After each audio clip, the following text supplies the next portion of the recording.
Hola, un gusto saludarlos. Es un placer estar con ustedes y el día de hoy me toca tratar el tema lo que debemos saber de asma. Me presento con ustedes su servidor, el doctor Abelardo Elizondo Ríos, médico internista y neumólogo, profesor del Servicio de Neumología y Terapia Intensiva en el Hospital Universitario de la Universidad Autónoma de Nuevo León. ¿Qué es lo que quisiera yo tratar en esta pequeña charla de unos cuantos minutos? Pues básicamente hablar un poquito de los aspectos generales del asma, definir lo que para fines prácticos, según las guías GINA, es un cuadro de asma leve y también mencionar cuáles son los cambios que han ocurrido últimamente en las guías de manejo según las guías GINA, que son las que podríamos decir que a nivel mundial son el punto de partida para la determinación del diagnóstico y tratamiento en asma.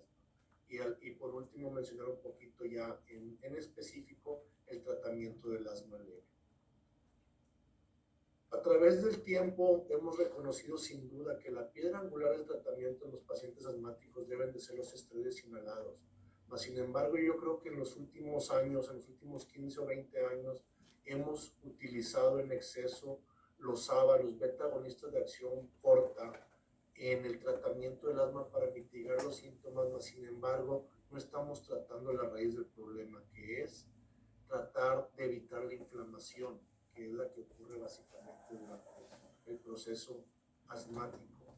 Actualmente las guías de manejo desde el 2019 nos señalan un cambio en el paradigma del manejo del asma leve, tanto a nivel de controladores como medicamentos de rescate.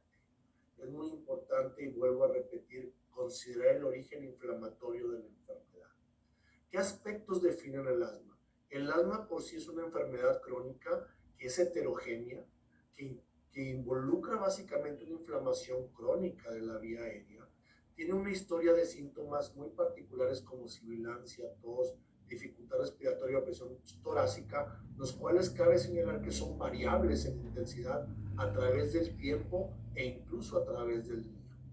Y este proceso inflamatorio que produce estos síntomas traen como consecuencia una limitación al flujo aéreo, una obstrucción al flujo aéreo y adicionalmente a esto una hiperreactividad de la vía aérea. Estos son los aspectos más importantes del asma.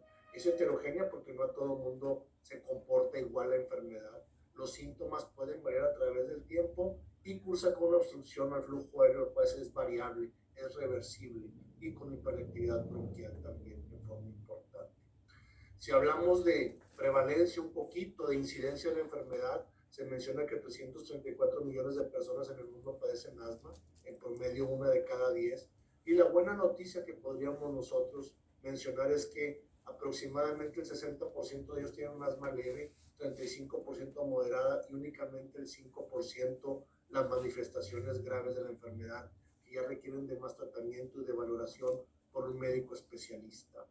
Si hablamos de prevalencia en asma en México, se menciona que aproximadamente 8.5 millones de mexicanos padecen asma, 7% de la población en general, y si lo vemos en niños y adolescentes, la prevalencia alcanza el 12.5%. Sin duda alguna es la enfermedad pulmonar crónica más prevalente en nuestro país. En su lado derecho vemos cuál es la prevalencia en cada estado en particular, para que ustedes tomen en consideración cuál es la prevalencia de asma en su comunidad.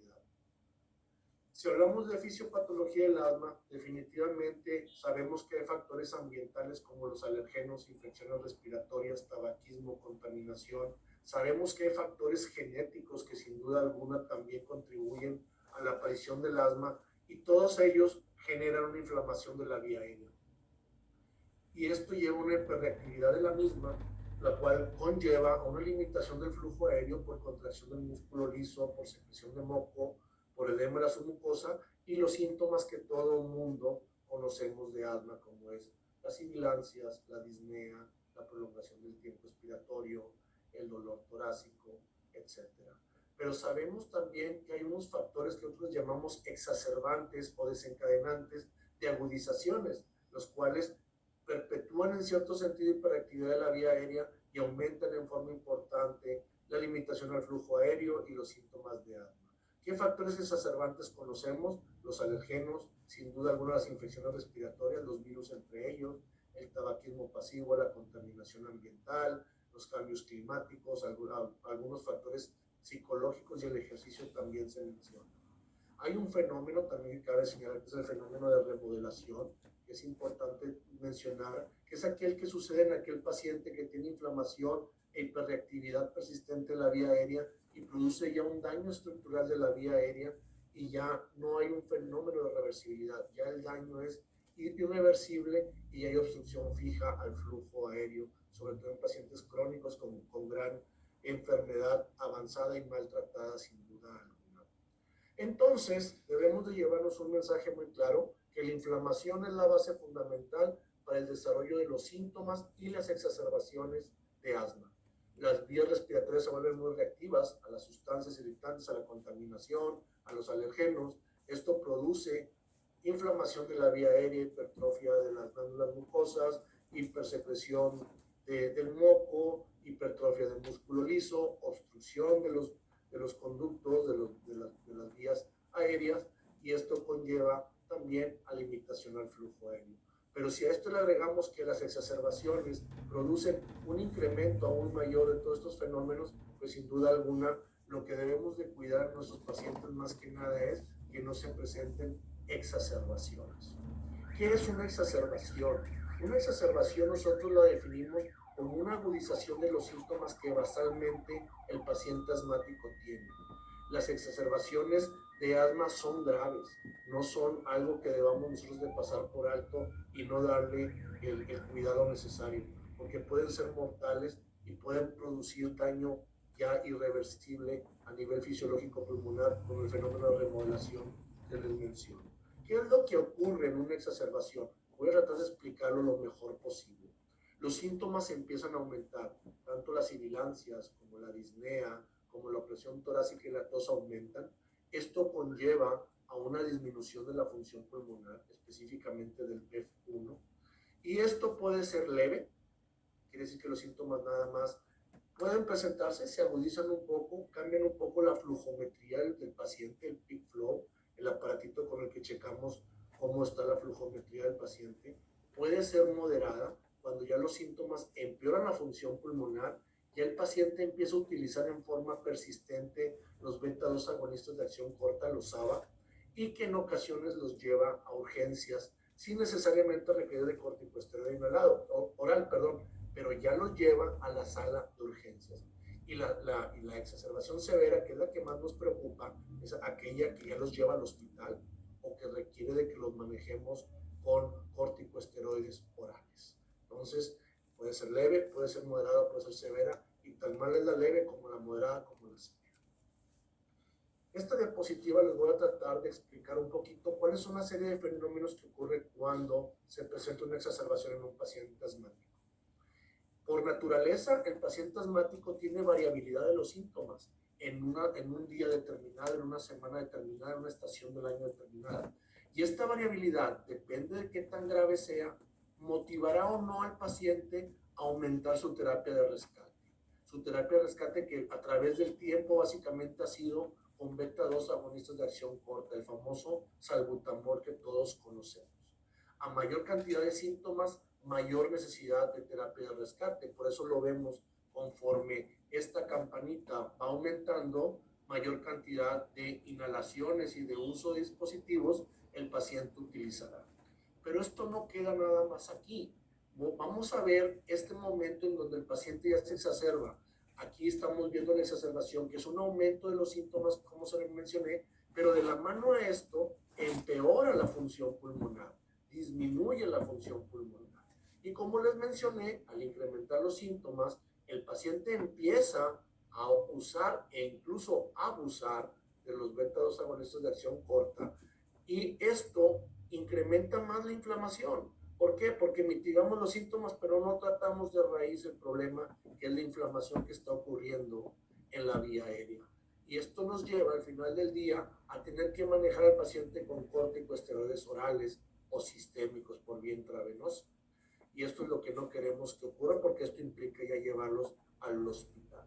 Entonces, los beta-2 agonistas, los ABA, reducen las consecuencias, o sea, los síntomas, más no la causa subyacente, que es la inflamación. ¿Y por qué estoy mencionando tan persistentemente esto? Porque En base a toda esta investigación han cambiado las estrategias de manejo según las guías GINA. Y vean esto que les muestro en esta diapositiva. Este estudio se hizo hace algunos años, es un estudio epidemiológico en el cual se vio que independientemente de la gravedad que el paciente tuviera en cuanto a su problema asmático, el paciente estaba mal controlado, no utilizaba medicamentos de rescate en forma importante, independientemente si era asma leve, moderada o grave. Entonces, hasta el 52% de los pacientes que nosotros considerábamos leves, estaba el paciente no controlado, 43% en el paso 2, en el paso 3 y 4, que es asma moderada, hasta el 51%, y obvio en el paso 5, los pacientes más graves, hasta 84% no estaban controlados. Este estudio se llama estudio MAGIC y se presentó por allá en las fechas de 2008 en la revista europea respiratoria. También sabemos, como se los mencioné anteriormente, que hay un sobreuso de salbutamol, de SABA, de beta-2 de acción corta, independientemente de la gravedad, si es intermitente, persistente, leve, moderada o grave, hasta en un 67% en pacientes con asma persistente leve utilizaban básicamente como parte de su estrategia terapéutica SABA, en la persistente grave hasta 76%. En un estudio que se realizó en el Reino Unido, en Inglaterra y los países vecinos, ahí ellos se dieron cuenta, analizaron más que nada qué pasaba con la mortalidad en su país y se dieron cuenta que 39 de los pacientes que morían de asma, 39% de ellos usaban beta-2 agonistas de acción corta al momento de su muerte, y 39% de ellos 12 inhaladores de SABA utilizaban al año, y 4% se les prescribió más de 50 inhaladores, más de 50 dispositivos, o sea, aproximadamente uno por semana. Y tristemente, 80% de los pacientes recibieron un número total de controladores menor a lo que deberían de recibir.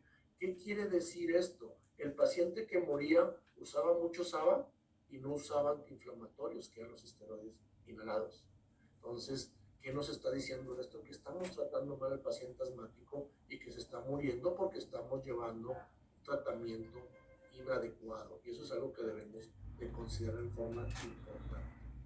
Entonces, el sobreuso de beta-2 agonistas de acción corta sí provee un alivio rápido de los síntomas, pero no desinflama al paciente, no lo protege de nuevas exacerbaciones, no es definitivamente el tratamiento de elección de asma.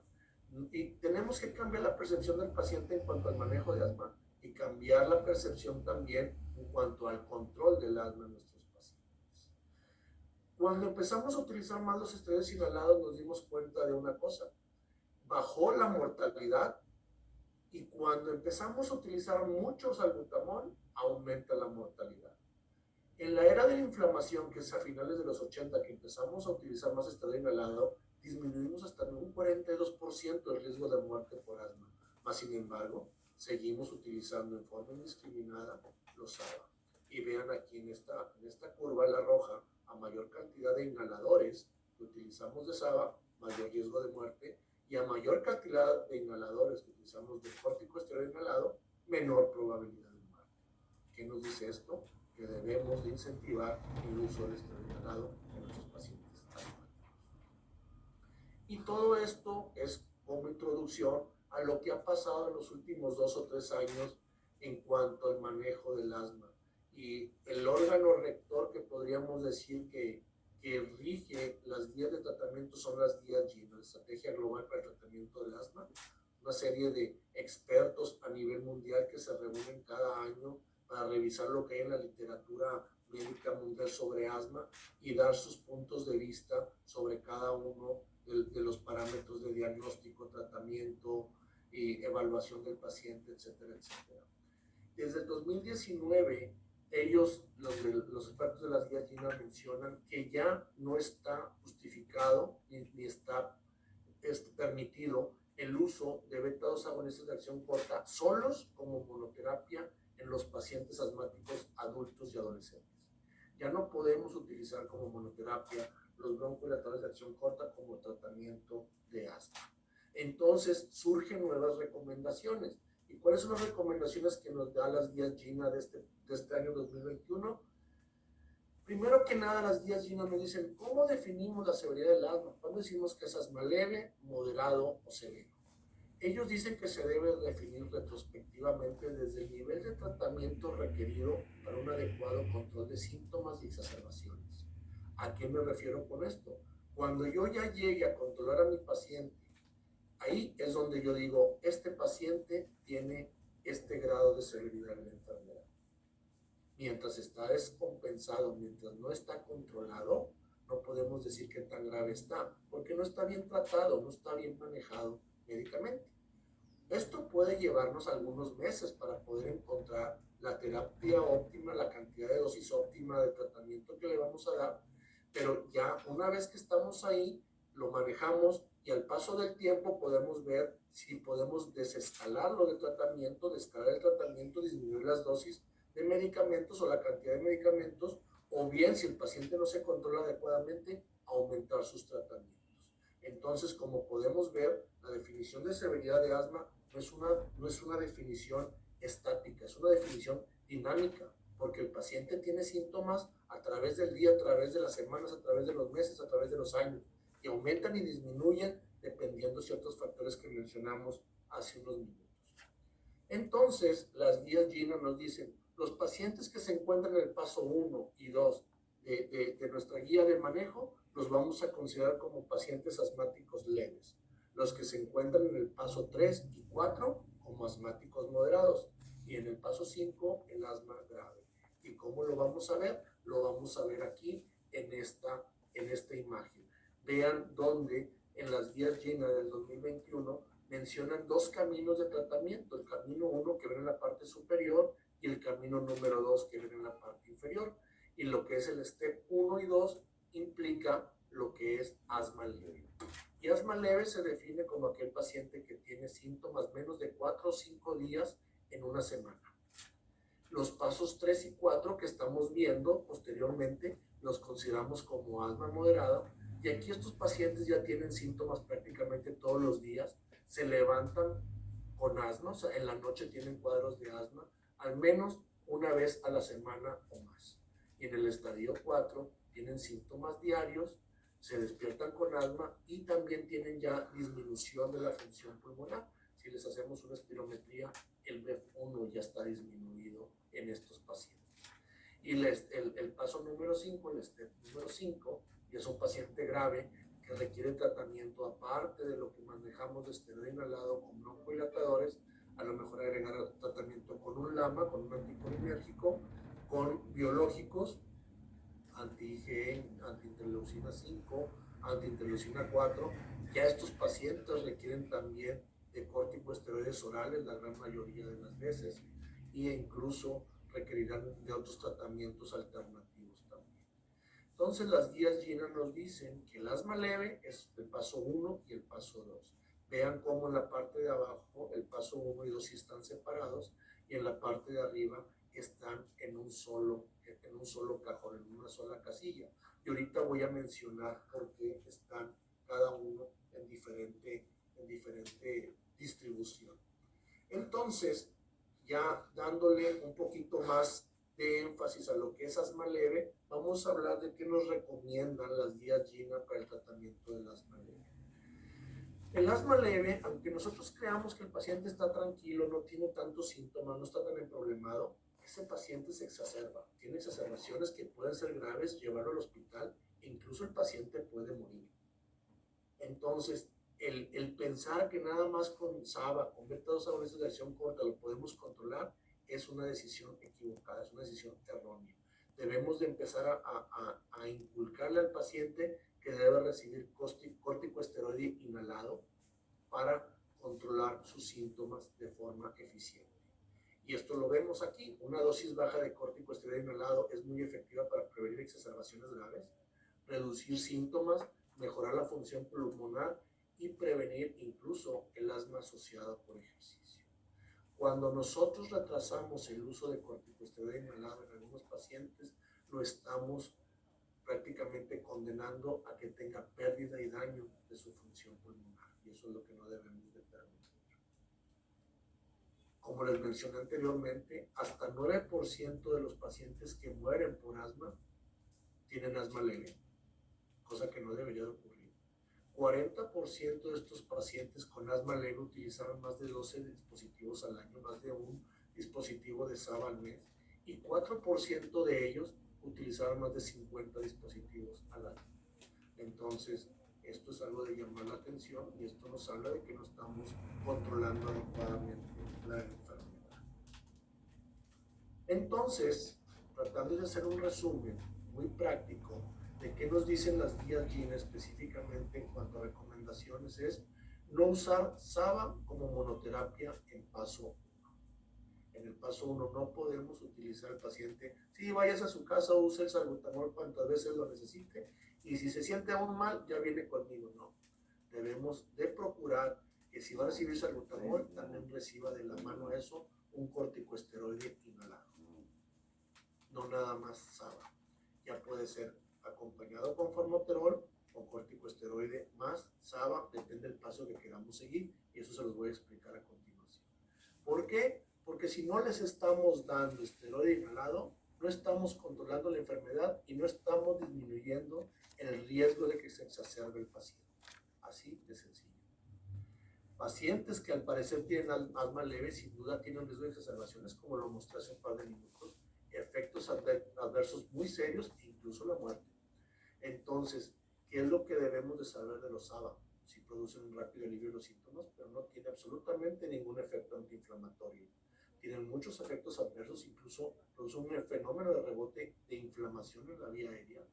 Aumentan las exacerbaciones, sobre todo si utilizamos más de 3 dispositivos al año, y aumenta la mortalidad, sobre todo si utilizamos más de un dispositivo de SABA al mes en nuestros pacientes. En cambio, los esteroides inhalados disminuyen la mortalidad, las hospitalizaciones en nuestros pacientes y las exacerbaciones. Entonces, hay que cambiar el chip, dejar de utilizar el SABA como monoterapia y empezar a incentivar el uso de esteroide inhalado si queremos que el paciente se encuentre mejor, baje su número de hospitalizaciones y baje el riesgo de muerte. Esta es la estrategia de tratamiento en asma leve según las guías GINA 2021, y aquí es donde voy a tratar de explicarlo de la mejor manera posible. Tenemos dos caminos, amigos, para tomar la decisión de qué darle de tratamiento a un paciente con asma leve. El camino número 1 es utilizar una combinación de esteroide inhalado con formoterol, que en nuestro medio hay dos dispositivos que tienen esteroide inhalado con formoterol, que es budesonida con formoterol, nombre comercial Symbicort o Banail, y hoy otro que es beclometasona con formoterol, el nombre comercial es el Inover. Los estudios que se hicieron, que las guías GINA tomaron a cuenta para cambiar las estrategias, fueron con budesonida formoterol, no con beclometasona formoterol. Entonces, de los dos medicamentos que hay, lo ideal sería utilizar budesonida formoterol. Si yo decido utilizar esta combinación de formoterol con esteroide inhalado, lo voy a usar por razón necesaria. O sea, el paciente lo utiliza cuando sienta los síntomas. Pero si el paciente lo empieza a utilizar todos los días, más de 3 o 4 veces al día, algo no está bien y probablemente tendríamos que escalar un paso 3 a un paso 4. Pero si el paciente tiene síntomas menos de 4 o 5 días a la semana y empieza a utilizarlo y desaparecen los síntomas y prácticamente tiene un síntoma de vez en cuando de algo de tos o sibilancia, una vez cada 15 días, una vez cada 3 semanas, quiere decir que lo estamos controlando bien. El paciente lo va a utilizar por razón necesaria, no es honorario en el paso 1 y en el paso 2. Si nosotros decidimos utilizar el camino número 2, porque en nuestro medio no tenemos la combinación de formoterol con budesonida, o no tenemos formoterol con beclometasona, y a lo mejor el paciente dice, no, ese dispositivo no me llama la atención, no me convence, yo quiero que me dé el salbutamol con otra cosa. Bueno, si decidimos utilizar otro medicamento diferente, aquí está el camino 2, que es el camino alternativo. Y aquí sí lo dividen en dos grandes pasos. El paso 1, donde puedes utilizar, cada vez que el paciente utilice el salbutamol, debe de inhalar también un esteroide inhalado, ya sea budesonida, ya sea fluticasona, ya sea mometasona, ya sea beclometasona, la que se encuentre en su arsenal de tratamiento, en su cuadro básico de medicamentos, lo podrán utilizar. Pero cada vez que use un SABA, va a tener que utilizar también un esteroide inhalado. Eso es en aquel paciente del paso 1 que tiene síntomas menos de 2 veces al mes. Menos de 2 veces al mes. Pero si el paciente tiene ya 4 o 5 veces de una semana síntomas, se va al paso número 2. Y aquí sí tenemos que darle dosis de mantenimiento de esteroide inhalado. Tiene que utilizar esteroide inhalado con horario y de rescatador el salbutamol por razón necesaria. Vean cómo en ningún momento en el camino número 2 y en el paso 1 y en el paso 2 se usa solo salbutamol. Monoterapia no. Usas salbutamol en el paso 1 de la mano con esteroide inhalado. Y en el paso número 2 estás con horario, dosis cada 12 horas, que es habitualmente como utilizamos los esteroides inhalados, de esteroide inhalado.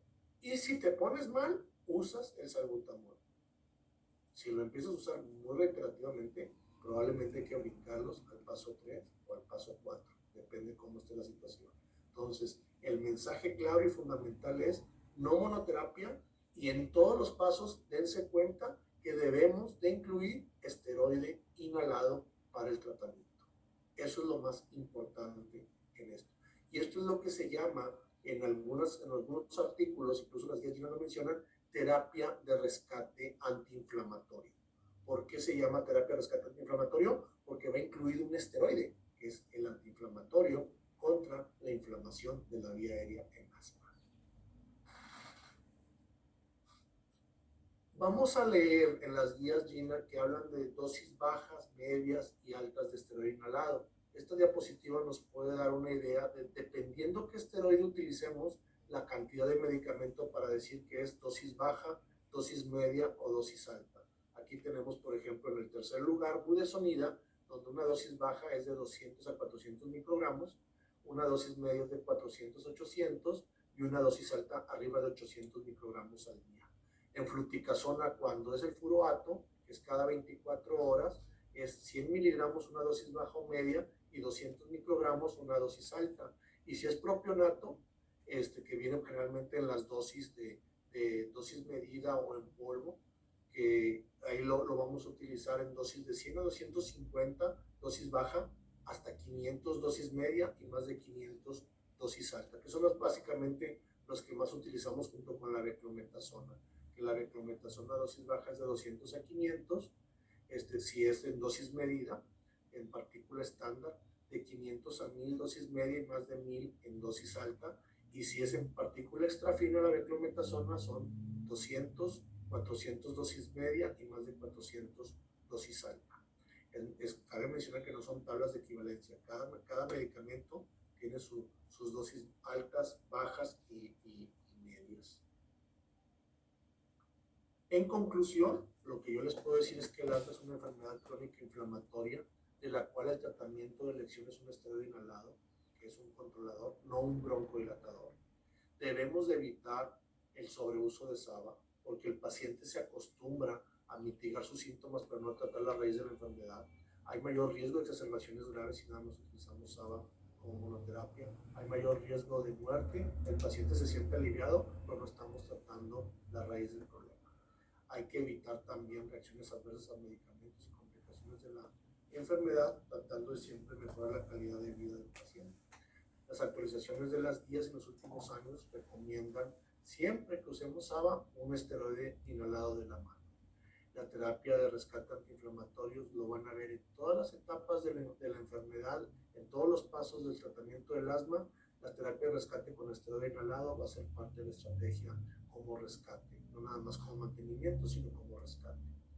Es bien importante no olvidar también las estrategias no farmacológicas, la vacunación, evitar la exposición a alergenos, el paciente ejercicio, una dieta adecuada, todo eso es parte también muy importante del tratamiento. Sin duda alguna también el utilizar adecuadamente los dispositivos, el entrenarlos bien, el educarlos y enseñarlos a utilizar adecuadamente cada uno de los dispositivos es muy importante también.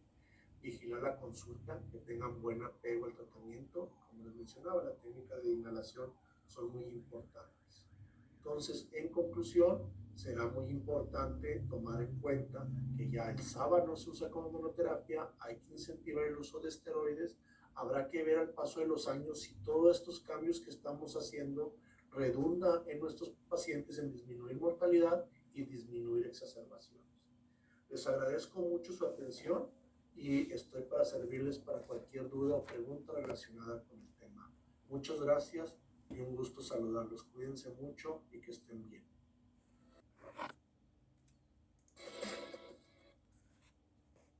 Hola, ya estamos aquí con el doctor Elizondo. Hola, doctor, ¿cómo está usted? Muy bien, buenos días, gusto en saludarlos a todos. ¿Cómo están? Bien, doctor, muchas gracias. Doctor, pues vamos a dar inicio a las preguntas que se están generando en el chat, que son muchas. Claro. Y bueno, vamos a comenzar. Doctor, nos preguntan, ¿qué tipo de prevención primaria debemos tener en el asma? Básicamente aquí lo que tenemos que cuidar mucho es, si el paciente es atópico, es alérgico a algo, obviamente evitar la exposición a los alergenos que más le están provocando crisis. Si es alguna exposición asociada al trabajo, también tratar de que la persona no se exponga en el trabajo a lo que le provoca el cuadro asmático, y si puede cambiar de trabajo en un momento dado o no exponerse en su trabajo a lo que le provoque la crisis asmática, sería lo ideal. Obviamente también dentro de la prevención primaria es la vacunación, que no se nos debe de pasar de vista. La vacunación contra influenza, ahorita por la pandemia, vacunación contra COVID, debe de ser parte de, obviamente, pues ahorita tenemos nuestras limitaciones en la población infantil para vacunarlos contra COVID, pero eso es parte muy importante, evitar los cambios de temperatura, exposiciones a lugares contaminados. La contaminación ambiental también es un tema que debemos de cuidar mucho. Pero hay un tema que vuelvo a recalcar, el tema de la vacunación. No se nos debe pasar de vista que el paciente asmático tiene una neumopatía crónica, es un muy buen candidato a que reciba anualmente, por ejemplo, la vacuna contra la influenza. Y se ha tenido también cuadros de neumonía contra el neumococo. Muchas gracias, doctor, por su respuesta, porque claro que había preguntas justamente dirigidas a ese tema, al tema de la vacunación para COVID, y además amplió mucho la respuesta sobre la vacunación de influenza y que no son pacientes en los cuales hay que evitarlas. Claro. Con respecto a lo de COVID que menciona la doctora, es muy importante. Mucha gente cree que el que seas asmático puede traerte una reacción adversa seria a la vacuna. Es totalmente falso. Hay estudios que han comprobado que el mismo riesgo de desarrollar una reacción adversa a la vacuna la tiene el asmático como el no asmático. Y cualquier tipo de vacuna puede funcionar, ya sea AstraZeneca, CanSino, Sputnik, Moderna, Pfizer, Sinovac, cualquiera puede funcionar. No hay una vacuna que se contraindique específicamente en el paciente asmático. Nuevamente, gracias, doctor. Sí, y esto es muy importante, qué bueno que lo menciona. Además de que surge la pregunta ahora de los médicos que nos acompañan, siempre es una razón de peso en la población, ¿no? Que nos refieren los pacientes por ese miedo que se tiene para con la vacuna o las diferentes vacunas para COVID. Doctor, ¿cómo podemos prevenir un ataque agudo de asma? Esa es una excelente pregunta. Yo creo que la mejor forma de prevenirlo es tener bien controlado a nuestro paciente asmático.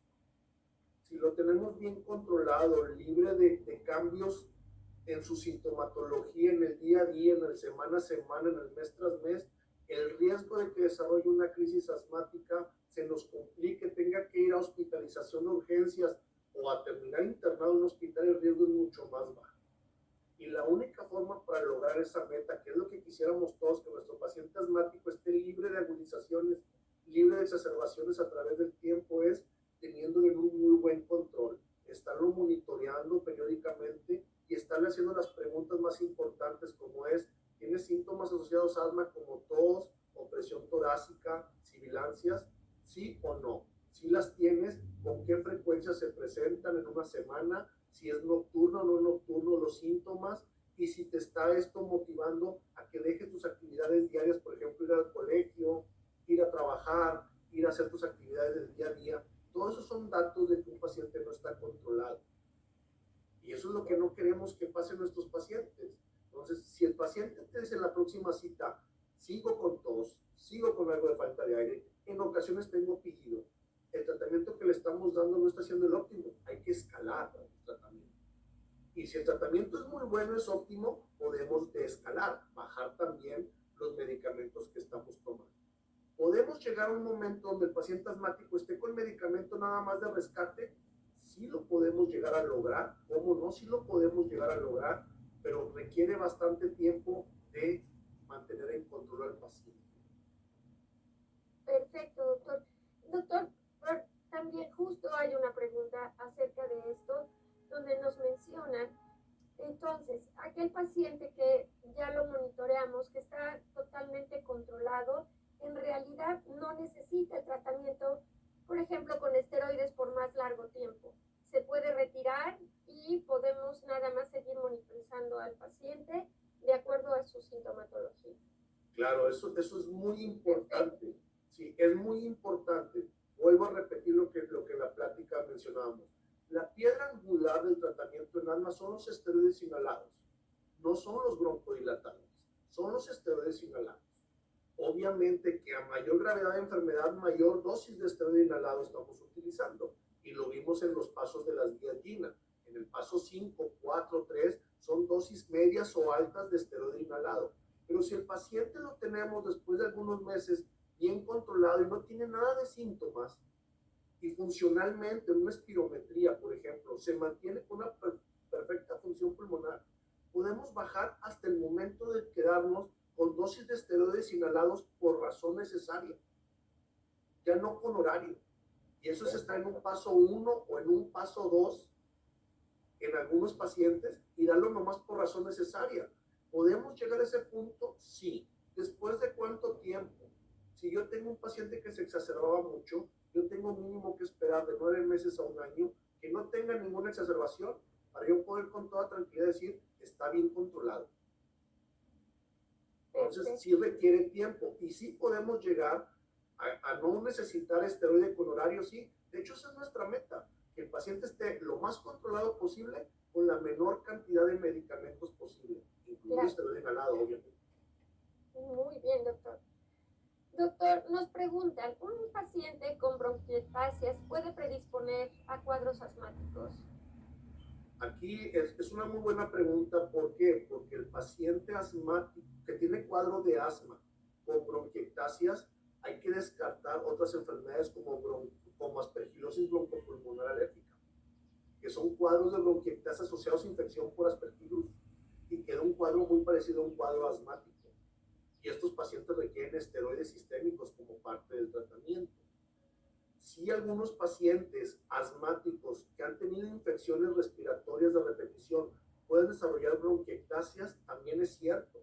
Y las bronquiectasias por sí mismas dan más cuadros de tos, expectoración y sibilancias. Pero en realidad, cuando vemos pacientes asma y bronquiectasias, o una de dos, o tienen una aspergilosis broncopulmonar alérgica, o tuvieron infecciones respiratorias como neumonías o bronconeumonías de repetición, y aparte son asmáticos, pero el asmático puro es bien raro que lo encontremos con bronquiectasias, es bastante raro. Muy bien. Doctor, nos preguntan, siendo el asma de causa mayormente alérgica, ¿por qué no están indicados los antihistamínicos? Los antihistamínicos lo que disminuyen es un poquito la reacción en cadena que provoca el alergeno. No disminuyen la inflamación que produce el alergeno. Y el alergeno, la inflamación que produce, eso es lo que genera los síntomas y la disminución de la función pulmonar en el paciente. Yo le doy antihistamínicos al paciente, se le va a quitar el flujo nasal, pero lo inflamado de la vía respiratoria, las sibilancias y todo lo demás, no se lo va a quitar ni le va a mejorar la función pulmonar. Quien se lo va a quitar va a ser el esteroide inhalado. Exactamente. Doctor, ¿y qué utilidad hay del uso de macrólidos en la modulación del proceso inflamatorio en el caso del asma? Ya hay reportes de que los macrólidos acitromicina específicamente utilizado en pacientes con asma grave, refractarios a tratamiento, que son difíciles de tratar, que ya los tratamos con esteroides inhalados a dosis altas, con corticoesteroide oral, siguen con cuadros de exacerbaciones,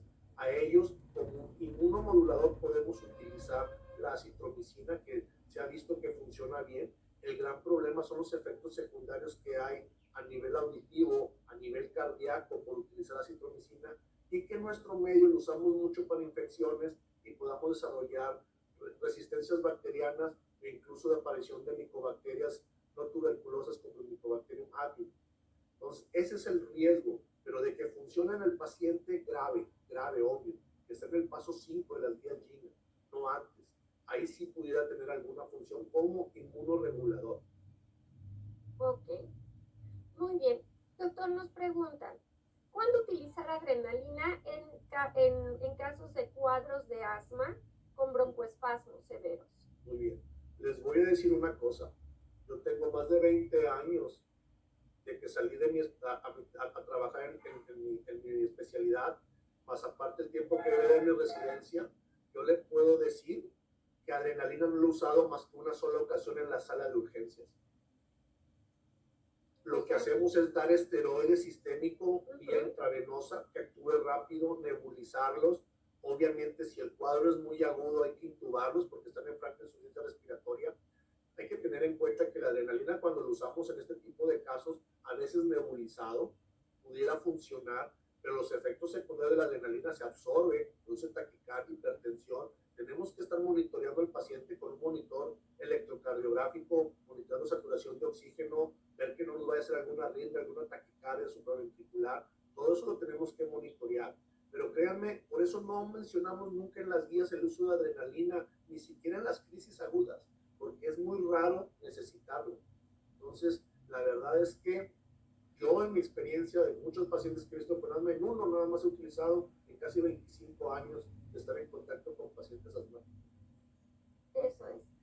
Doctor, y nos pregunta qué recomienda usted para evitar los efectos adversos locales como la mucositis, la mucosa oral, ya que de repente los pacientes rechazan los tratamientos justo por esa molestia. Sí, más que mucositis, lo que se produce es una candidiasis oral. Es cándida en la cavidad oral, tanto en la lengua como en los carrillos, incluso en la faringe, que les dificulta la deglución, comer, sobre todo. Entonces, es bien importante que cualquier esteroide inhalado que utilicemos, si se deposita en la cavidad, puede producir algo de candidiasis, sí puede producir candidiasis.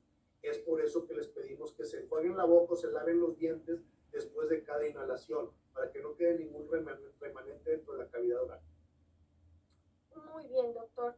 Doctor, y bueno, nos resta ya muy poquito tiempo, y nos gustaría saber cuál es la conclusión respecto a este tema con el asma leve, sobre todo con el uso de los corticosteroides. Sí, quiero dejar bien claro, y lo mencioné en la plática, y fui creo que muy reiterativo en la plática, que pacientes que tienen cuadros leves por definición, con poquitos síntomas a la semana, ellos también se exacerban y se agudizan. Ellos pueden ir al hospital, ellos se nos pueden morir. Si nosotros no tomamos la conducta adecuada de que nuestro arsenal de tratamiento vayan los esteroides inhalados y nada más utilizamos el salbutamol, el SABA como parte del tratamiento, créanme que el paciente nunca se va a controlar y entre más SABA utilizamos, más riesgo de que pasen estas complicaciones, de que termine el hospital o de que se nos pueda morir. Entonces, hay que cambiar el chip. Adiós broncodilatadores de acción corta para el tratamiento de asma. Primero debemos de pensar en un esteroide inhalado, asociado sí o no con un broncodilatador, de preferencia de acción prolongada. Y si al estar utilizando como mantenimiento, el paciente tiene sus altas y bajas, ahí entraría, si estás utilizando un esteroide con LABA, que no es formoterol, de budesonida, ahí sí entra como rescate de salbutamol, pero si estás utilizando budesonida con formoterol, lo ideal es que sigas también como rescate de budesonida formoterol.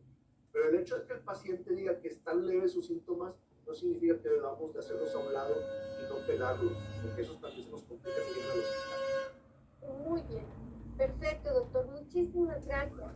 Para servirles. Ha sido un placer estar el día de hoy con usted compartiendo este espacio. Encantado y un saludo a todos mis colegas y ojalá y este curso sea un éxito para todos. Así está siendo, doctor. Muchísimas gracias. Cuídense.